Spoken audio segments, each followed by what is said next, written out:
So Manchester City have won the league. And that's not a massive surprise considering what has happened, well, since January really. But up till then, things weren't right. I explained in detail that in a blog for the BBC, but I want to give you some clues of what I think has happened this season. I've been in Spain, I've been in Germany, and I can say this is the toughest one. This is the toughest league, I would say by far. And for many, many reasons, and achieve five Premier Leagues in 10 years means a lot for this organization. First of all, remember it's on the back of Liverpool winning the league and deserving to win it big time. Obviously Manchester City were a good contender, but didn't get close enough to this amazing Liverpool. So sometimes it's easier to change, or often I think, easier to change when you come from behind. But there hasn't been much time for teams to actually change or add things to their armor, because, and this makes it perhaps one of the hardest years in the history of the managers that have been involved in the Premier League. There was hardly time to rest. It was only 16 days, holidays. I don't think there was even a friendly before the first official game of Manchester City this season. So there was straight away you charge batteries on holidays, we all do. Well, players have to do it even doubly that, because of course what then they have to spend is a lot of physical energy and mental energy to keep up the level. And that was hard. It wasn't happening. I think Pep Guardiola realized that the team wasn't enjoying themselves, that something had to change. There was no spark. Wins came, but they were difficult to explain. The chances were created but not converted. Often not many chances were created, and all came to a head in December after the 1-1 draw against West Brom. Before that, another key moment took place, which is when Pep Guardiola joined Khaldoum Al-Mubarak, the owner of Manchester City, in the Maldives on holidays for a little bit of a break and a discussion that, as I said, that was October, about the future. And Khaldoum told him, look, you have to stay. We will continue winning. We will continue doing the things that need to be done. Just stay, but not only 1 year, 2 years. And I'm not sure everybody kind of agreed with that proposal, in the sense that a year would be better, some thought, because you know what Pep Guardiola is like. He doesn't want to see he's stayed in a place for a long time. It's better if you go year by year. Well, after a little bit of thinking, Pep Guardiola accepted those 2 years, which means that he will be 7 years in charge of Manchester City at the end of this contract. And that will be the first time, as you all know. In brackets, in the last 2-3 days in Barcelona, there has been a rumor that he's coming back because he's bought a house, blah, blah.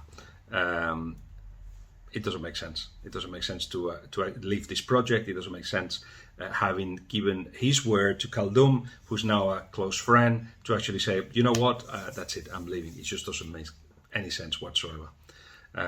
But what makes sense is that now that he's molded a squad to his liking, to continue with it. But he had to mold it, obviously, with the help of Chiqui Begiristain and Ferran Soriano. They identified with Chiqui what the targets were. Ruben Dias has been a great find, somebody that has given a positive leadership, and everybody hears his voice now that there are no fans. Not only the midfielders, not only John Stones, who's made himself better next to Ruben Dias, the midfielders and the forwards also hear the voice of Ruben Dias pushing them on. But all that was happening earlier. It's just that the football wasn't happening so much. There was a lack of spark. And the hardest thing when you're actually successful and you are at the top is to accept that your way is not the right way, that there are things that have to be changed. So there was a meeting with all the big names, all the decision makers at Manchester City, and then they realized that they had to go back to basics a little bit. Key here is Juan Malillo, assistant, more than assistant, as Christian Colas, the Beagles United manager, told me, and I think wrote on Twitter, it's more like a mentor than an assistant coach. So somebody that share ideas, see, is it the tree from the woods? I can't remember the saying now. But anyway, to see a little bit more clearly when everything is confusing, and of course Pep Guardiola has got so much in his head that needs sometimes somebody that clarifies all that confusion that gets into his head, all these many things that he would like to do. And I think Juan Malillo was important in this discussion, in which they decided to go back to basics. More passes, the wingers will be wide, so the space will be created in the middle, and the obsession from that point was like, get into the box. To Gundogan, to all the midfielders, to Mahrez, to Bernardo Silva, to everyone, get into the box. And that's how things started happening offensively, a little bit different. Remember that Pep Guardiola comes from an era at Barcelona in which nobody pressured high. Everybody defended mostly deep. And they weren't doing it as cleverly as it is done now.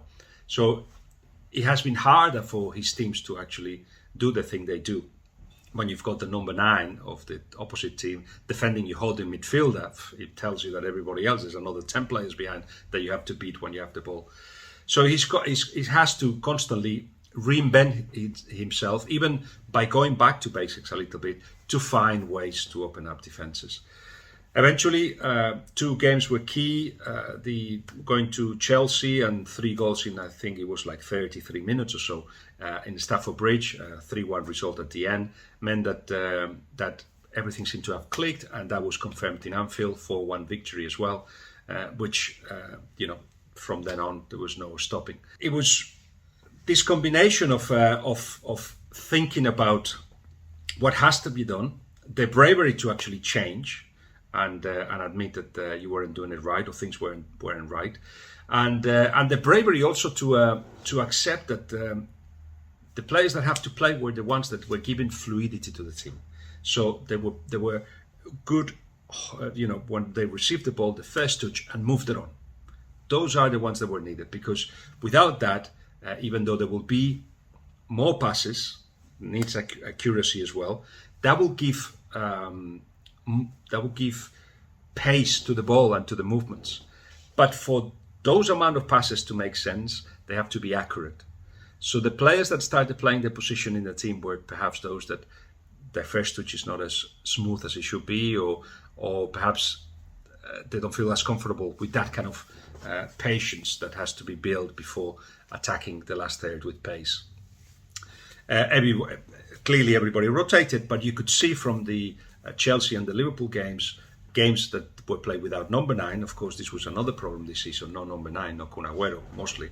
That they decided those would be the 11 for the big games.